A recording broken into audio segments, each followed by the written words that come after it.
परत एक येवकार तुमकां आमचे बरोबर आसात Shankar Mohan ji.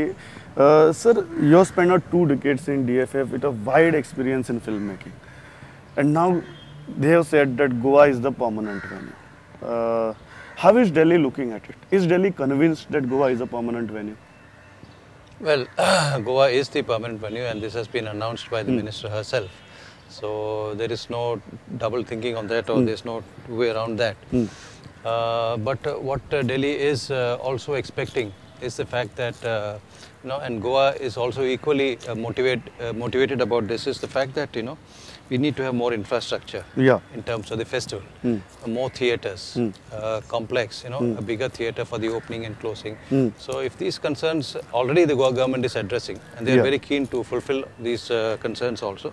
So once these concerns fall into place and, this infrastructure is here, things will look far better for Goa in terms of the International Film Festival.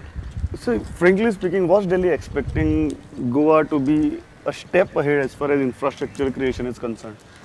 I think, when this decision was taken in 2004, it was a policy decision taken that level, at that time. And earlier, if he was traveling all over India, as you know, see, 1 year we had it in Calcutta, 1 year in Hyderabad, 1 year in Chennai, 1 year in Bangalore, Trivandrum. So it used to, the whole idea at that time was to somehow, create this awareness about films, in all these film producing cities. So once that objective was achieved, then we were looking for a place where we can permanently settle down.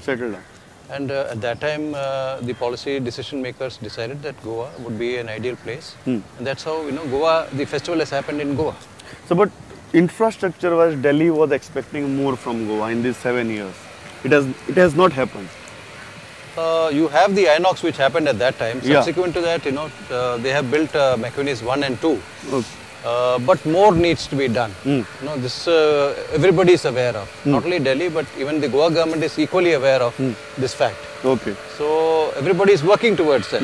Now, as soon as that happens, and if we move towards that direction where we can create more infrastructure in terms of theatre, because cinema and festival is all about viewing. The experience of viewing, as I said. So for the experience of viewing, you need greater participation of people.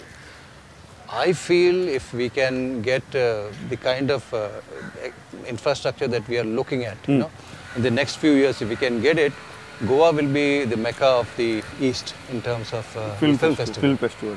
That possibility is there, that potentiality is there. So, in this change structure now, how should we say that, what will be the role of the ESG? Well, as I said, I have my offices here, we are here now permanently. And we create the content.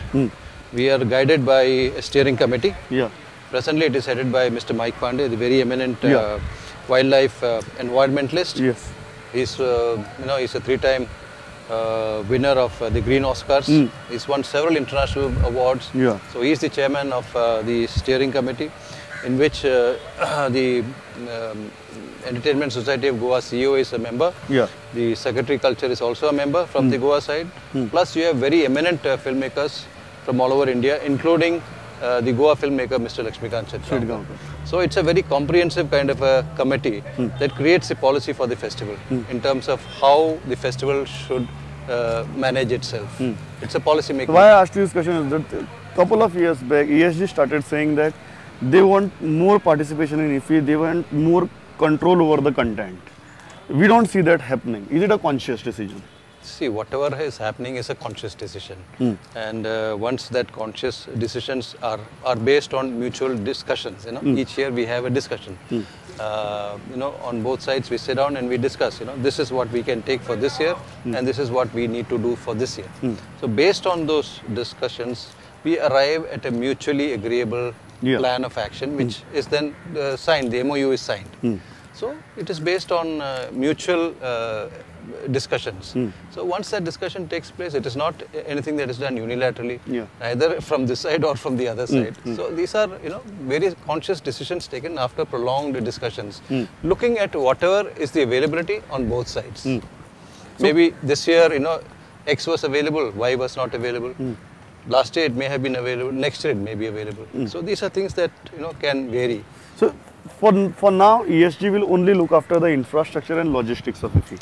Yeah, as far as this festival is concerned, plus it will also be looking after the short film center. Okay. So there have been a lot of controversy regarding the inaugural ceremony and the chief guest for inaugural.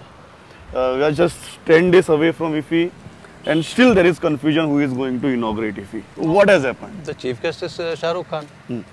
There is no doubt about it. He has agreed to do it. Yes, he is the chief guest. So that has already been announced by the Honorable CM quite some time back. So I've read it in the press also. So it's nothing new. I mean, the CM himself has said it somewhere. If I'm not correct, I read it somewhere. So Shah Rukh has confirmed to come. He will be the chief guest. And what about the concluding ceremony? The Tamil actor Surya is going to be. Surya is the will be there for the concluding. Yeah. Is this an attempt to pacify and balance Bollywood and Tollywood? No. Firstly, you see, I'm not very keen on giving these names because they are all actually offshoots of Hollywood. You know, when we say use these terms, you know, I don't think we should be using these terms because we are distinct in our own way. Our industry, our film industry is distinct in its own way. We are in no way less than any other industry. So while others may say, you know, these are all coinages by journalists, especially foreign journalists who have given these fancy names of Bollywood and Tollywood and Mollywood and all that. At least I'm glad that these foreign journalists are aware that there are several woods in India, you know, unlike just one Hollywood. But, you know, that apart, I am very allergic to giving any of these names to our industry. We have a very vibrant industry, whether it's a Hindi industry or the Tamil industry or the Malayalam industry or the Bengali industry or the Telugu industry. It's a very, very vibrant industry, and each industry is producing more than 150 to 200 films every year, you know. And we have an explosion of professionals in India. So there is no such balancing act, but yes, government as government, you know, needs to be sensitive to these various cinemas. So we need to take a pan-India view. We can't be focusing on one particular industry. So we need to see it in a very holistic manner. We are looking at the Indian film industry. So if that means that you have to take everybody with you, so be it. Because we are here for the benefit of the Indian film industry.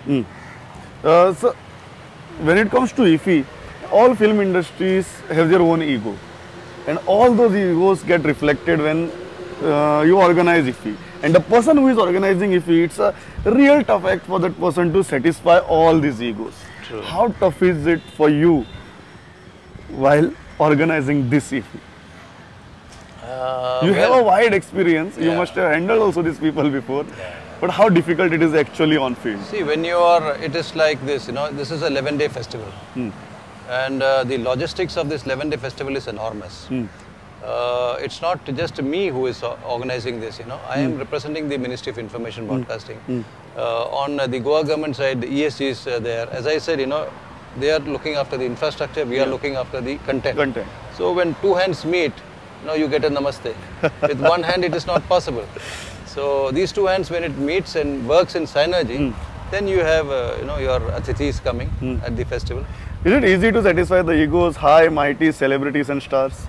Well, it's not an easy thing, honestly speaking.